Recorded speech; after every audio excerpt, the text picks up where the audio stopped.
You've tuned into The Mountain Gardener with your host, Ken Lain. Gardening, it can be challenging, but with these simple insider tips, you'll reap huge rewards.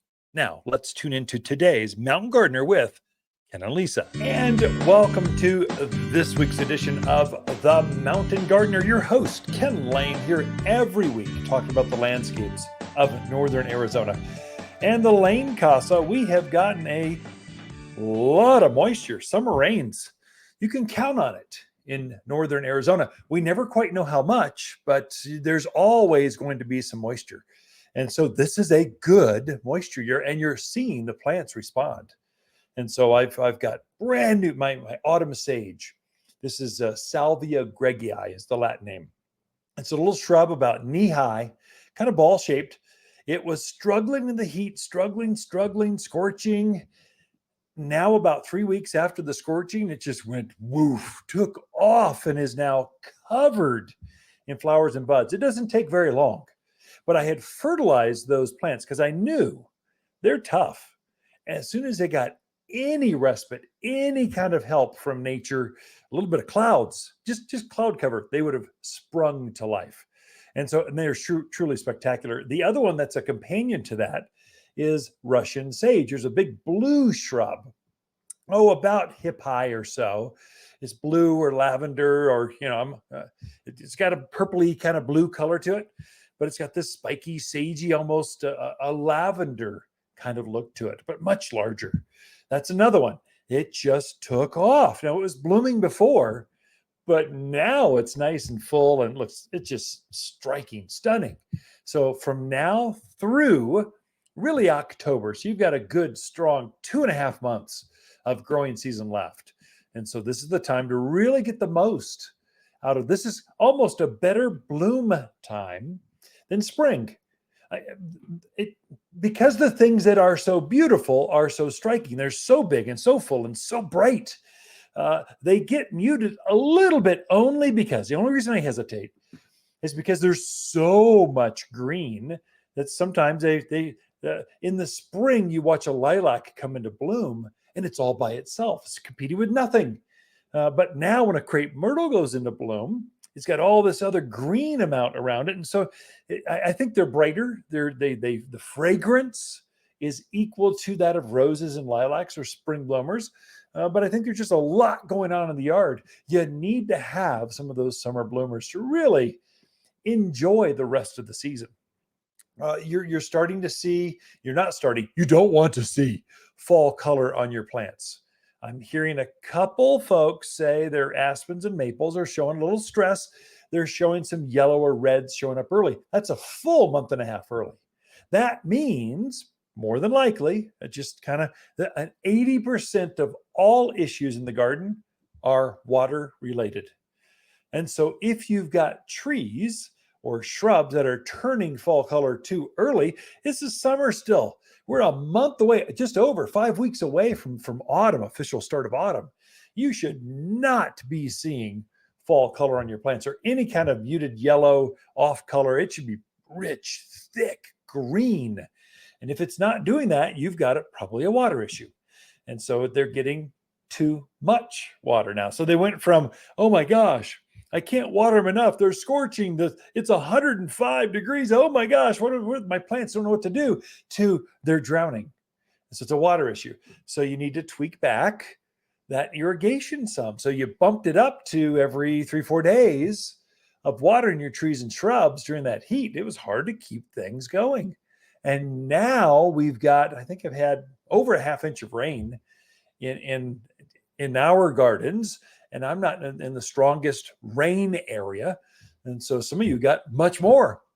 And so those, if you're still watering every 3 days plus 2 good strong rains this week, it's too much. So the plants will stress out and you'll see this coloration come onto it. And it's easy to correct, just throttle back the irrigation. Or if you see the rain here, just skip a cycle. Let it go. Let nature do it for you. And then you should green those things up. And so if you've not fertilized, so it's usually an iron or magnesium. Usually it's iron, sulfur kind of a problem. If they're turning color, your pH is crept up too high because you're watering too much. There's a whole lot of chemistry you could go into. But basically that's it. give it a good strong fertilizer and some fast acting iron. It should green it just right up, just like that. I mean, within a week, nice and green.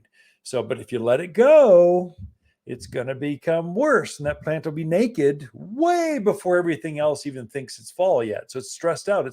They're putting themselves to bed. So don't let that happen. Another thing that I'm doing right now in my yard is I'm starting to cut back pretty strongly those things that have grown so much. So the hedgerows, evergreens, vines. Oh my gosh, got acacias and honeysuckle that are going nuts. And so I'm starting to trim those things back now. So Elaeagnus, boxwood, red Tiphotinia, they've gotten so big that I'm going to trim those things back now. So they've got time to recover and start to flush new growth before winter hits. So by the time it's December 1, sometime in December, it gets cool enough where the plants kind of lock in, and whatever you have, that's what you stay with through winter, through the end of February. And so I'm trying to have the perfect shape. I want to lock into this beautiful, hedged, neat, tidy, controlled, not wild thing that every time I walk by it till next spring, it wants to grab me and to kind of hug me and throw me into the back of into this huge vine. So I'm trying to control that. So I'm just shaping those things, fertilizing them, and then they'll grow, they'll flush a little bit more growth, and they'll just be this beautiful hedge right through winter. So it's an opportune time. This end of monsoon, the right before autumn kind of hits. This is kind of a window when you trim and clean things up, keep them looking good, and then they'll stay that way or right through winter. If you wait, they can have this. You'll see the stems are just cut back. You'll see branches that are open. It just has this "I've just been pruned back" look. Well, that's fine if it's right at the end of winter, right before the spring flush goes. But if you want it to look, if you cut it back earlier than that, let's say January, December, November, it's going to look like it's been hacked on for 3-4 months. If you do it now, it has time to recover, cover up those prune marks, have fresh new foliage, goes into winter, and it keeps its form. Just kind of some will help. It'll make a difference, really. Another one, if you're trying to keep your fruit trees down. So the peach harvest is almost over. So I'm having peaches for breakfast several times this week. They're so delicious. They melt in your mouth. Oh my gosh. My mouth's watering thinking about it.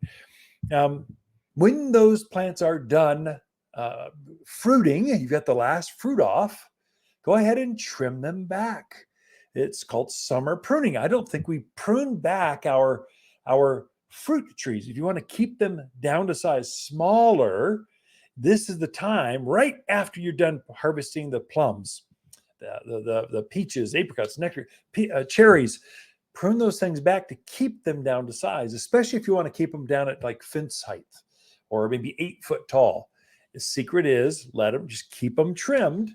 Now the heavy pruning is done in January, February, March, but the suckers, that new elongated growth that happened this last spring and summer, you trim that back to keep the growth down where you want it, to keep it shaped. So I do this sometime in August, very first part of September. I'm trimming things back because I've got several fruit trees in containers. I don't want them to get too big. If they get too large, they blow over in the wind. Well, that's no good.